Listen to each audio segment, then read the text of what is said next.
जय माता की प्रिय श्रोतागणों। स्कंद माता सभी भक्तों की सभी मनोकामनाएं पूर्ण करें। नवरात्रि के 5वें दिन स्कंद माता की पूजा की जाती है।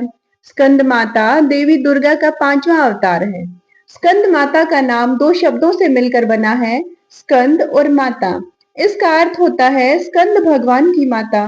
स्कंद यानी कार्तिकेय, जो कि महादेव और माता पार्वती जी के पुत्र हैं। और माँ भगवती के इस रूप का नाम उनके पुत्र के नाम पर ही पड़ा है। माँ स्कंद माता की 4 भुजाएं हैं, जिसमें एक हाथ में कार्तिकेय जी को पकड़े हुए हैं और उनके दूसरे और तीसरे हाथ में कमल का पुष्प है।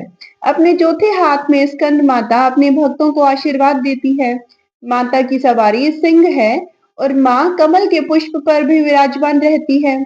स्कंद माता विशुद्धि चक्र की अष्टधात्री देवी है और विशुद्धि चक्र हमारे गले के उभरे हुए भाग के ठीक नीचे स्थित होता है। माँ स्कंद माता की सच्चे मन से पूजा करने और कथा श्रवण से विशुद्धि चक्र जागृत हो जाता है, जिसे वाणी की सिद्धि प्राप्त होती है। माँ स्कंद माता का वाहन मयूर भी है, इसलिए इसे मयूर वाहना के नाम से भी जाना जाता है। प्रिय श्रोतागणों, सच्चे मन से माँ भगवती को प्रणाम करके श्रवण करते हैं आज की कथा। स्कंद पुराण में वर्णित कथा के अनुसार भगवान शिव ने अधर्मी दैत्य तारकासुर को एक वरदान दिया था, जिसके कारण वह अत्यंत शक्तिशाली हो गया। वरदान यह था कि उसका अंत केवल और केवल भगवान शिव के पुत्र के हाथों ही होगा। वरदान पाने के बाद वह तीनों लोकों में हाहाकार मचाने लगा।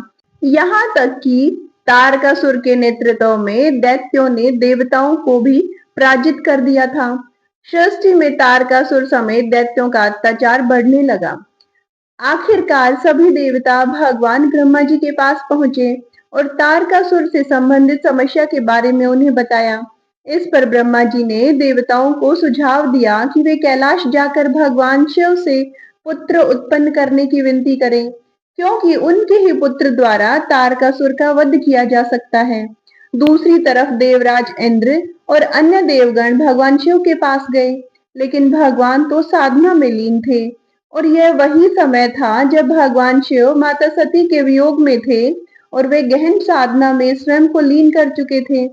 लेकिन किसी को तो आगे जाना ही था। तब देवताओं में से कामदेव ने उनकी तपस्या, उनकी ध्यान को भंग करने का प्रयास किया, जिसका परिणाम यह हुआ कि उन्हें भगवान शिव ने अपने क्रोध से भस्म कर दिया।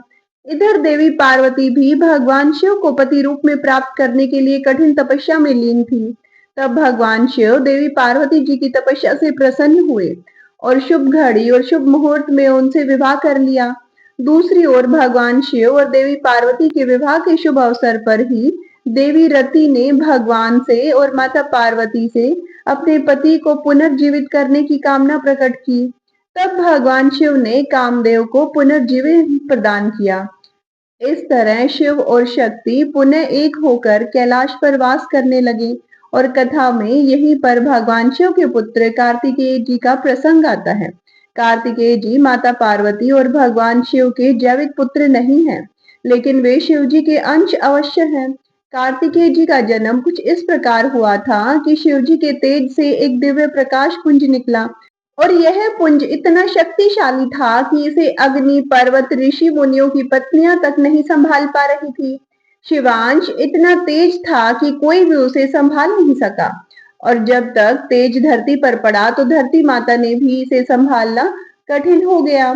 इसके बाद यह दिव्य तेज पुंज चलता ही रहा और इस प्रकार यह गंगा जी के जल में तैरने लगा।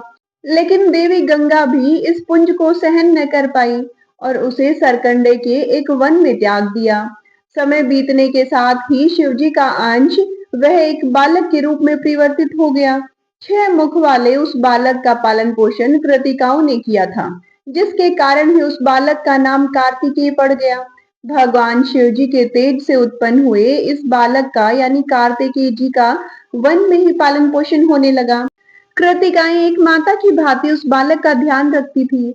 उधर माता पार्वती जी ने भी एक तेजवान बालक कार्तिकेय जी के बारे में सुना और इस बारे में भगवान शिव को भी बताया। तब भगवान शिव ने उन्हें जानकारी दी कि कार्तिकेय जी उन्हीं के ही पुत्र हैं। इसके बाद भगवान शिव ने अपने गणों को बुलाया और कहा कि तुम उस सरकंडे के वन में जाओ और एक वहां बालक है जो अपनी वीरता का प्रदर्शन कर रहा है। वह हमारा अंश है, हमारा पुत्र है। उसे सम्मान के साथ लेकर कैलाश पर्वत पर आओ।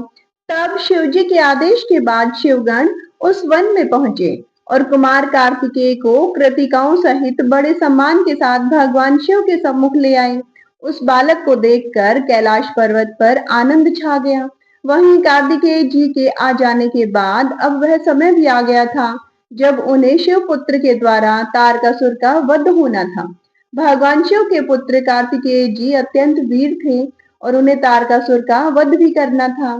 तब देवी पार्वती ने स्कंद माता का रूप धारण कर अपने पुत्र कार्तिकेय को सेना के कुशल नेतृत्व की शिक्षा दी।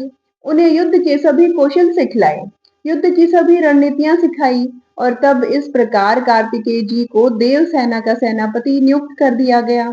और इस प्रकार सभी देवता उनके नेतृत्व में तारकासुर का वध करने के लिए चल पड़े।